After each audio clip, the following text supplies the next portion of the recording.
బతుకు తెరువు కోసం గల్ఫ్ దేశాలకు వలస వెళ్లి ఏదైనా కారణాలతో మరణిస్తే గల్ఫ్ కార్మికుల కుటుంబాలకు అండగా నిలుస్తుంది కాంగ్రెస్ ప్రభుత్వం.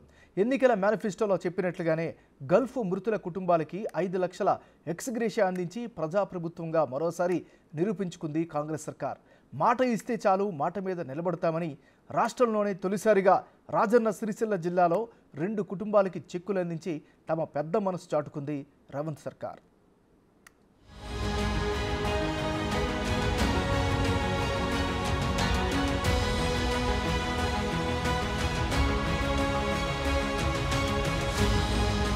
ఇచ్చిన మాట నిలబెట్టుకున్న కాంగ్రెస్ ప్రభుత్వం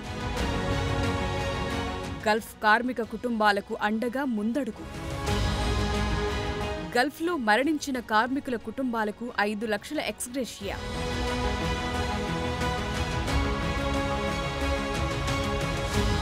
త్వరలో గల్ఫ్ సంఘాలతో సీఎం రేవంత్ రెడ్డి సమావేశం.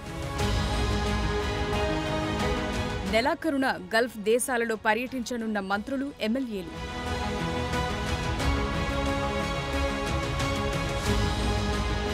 కాంగ్రెస్ ప్రభుత్వం పట్ల హర్షం వ్యక్తం చేస్తున్న గల్ఫ్ కార్మిక కుటుంబాలు.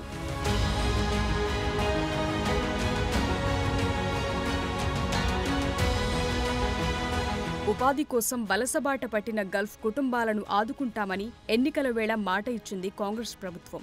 ఇచ్చిన మాట ప్రకారం గల్ఫ్లో అకాల మరణం చెందిన కార్మికుల కుటుంబాలకు 5 లక్షల రూపాయల ఎక్స్‌గ్రేషియా అందించి బాసటగా నిలిచింది. రాష్ట్రంలోని రాజన్న సిరిసిల్ల జిల్లా కొనరావుపేట మండలం బాహుసాయిపేటకు చెందిన బొడ్డుబాబు, వేములవాడ మండలం మర్రిపెల్లికి చెందిన శశికుమార్లు గల్ఫ్లో మృతి చెందారు.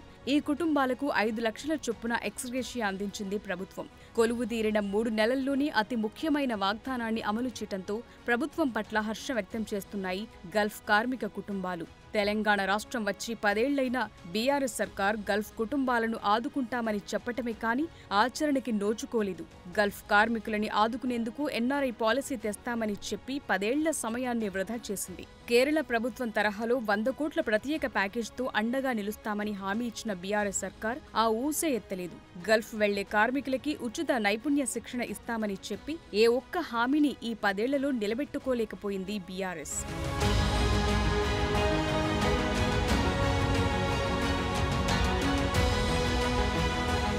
తెలంగాణ రాష్ట్రంలో ఉమ్మడి కరీంనగర్, ఉమ్మడి నిజామాబాద్ జిల్లాల నుంచి అత్యధికంగా గల్ఫ్కి వలసలు వెళుతుంటారు. కరీంనగర్ జిల్లాలోని జగిత్యాల, సిరిసిల్ల, వేములవాడ, ధర్మపురి, కరీంనగర్ నియోజకవర్గాల్లో 50,000 మంది గల్ఫ్ దేశాలకి ఉపాధి నిమిత్తం వలసలు వెళుతుంటారు.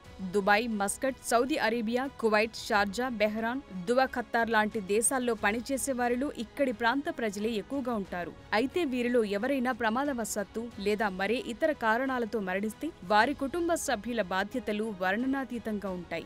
అసలే ఆర్థిక ఇబ్బందులతో సతమతమవుతోన్న కుటుంబాలు కుటుంబ పెద్ద దిక్కును కోల్పోతే ఆ మానసిక బాధను తట్టుకోలేకపోతారు.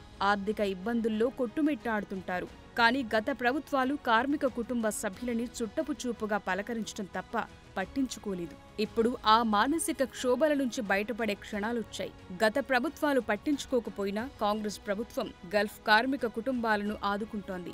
గల్ఫ్లో చనిపోయిన కార్మికుల కుటుంబాలకు 5 లక్షల రూపాయలు ఇస్తామని ఎన్నికల మేనిఫెస్టోలో కాంగ్రెస్ ప్రకటించినట్లుగానే ఇప్పుడు ఆచరణలోకి తీసుకొచ్చింది. తెలంగాణ రాష్ట్రంలోనే తొలిసారిగా వేములవాడ నియోజకవర్గంలోని 2 బాధిత కుటుంబాలకు ముఖ్యమంత్రి సహాయ నిధి నుంచి 5 లక్షల చొప్పున సాయం అందించి ఆదుకుంది. వేములవాడ ఎమ్మెల్యే ప్రభుత్వ విప్ ఆది శ్రీనివాస్ బాధిత కుటుంబాలకు అండగా నిలిచి ఎక్స్‌గ్రేషియా ఇప్పించటమే కాకుండా వారి ఇంటికి వెళ్లి చెక్కులను అందించి భరోసానిచ్చారు. ప్రవాస యోగ పథకాన్ని ప్రవేశపెడతామని, సమగ్ర ఎన్ఆర్ఐ పాలసీ తెచ్చేందుకు ప్రయత్నిస్తున్నామని, పార్లమెంటు ఎన్నికల తరువాత విధి విధానాలతో పాలసీ రూపొందించి గల్ఫ్ బాధిత కుటుంబాలను ఆదుకుంటామని చెబుతున్నారు ఆది శ్రీనివాస్.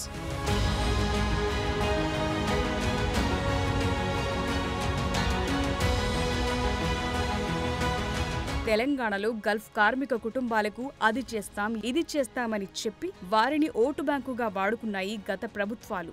కానీ కాంగ్రెస్ ప్రభుత్వం ఎన్నికల సందర్భంగా ఇచ్చిన హామీలన్నీ ఒక్కొక్కటిగా నెరవేర్చుతోంది. ఇప్పుడు గల్ఫ్ కుటుంబాలను ఆదుకుని ముఖ్యమంత్రి రేవంత్ రెడ్డి పెద్దన్న బాధ్యత తీసుకున్నారు.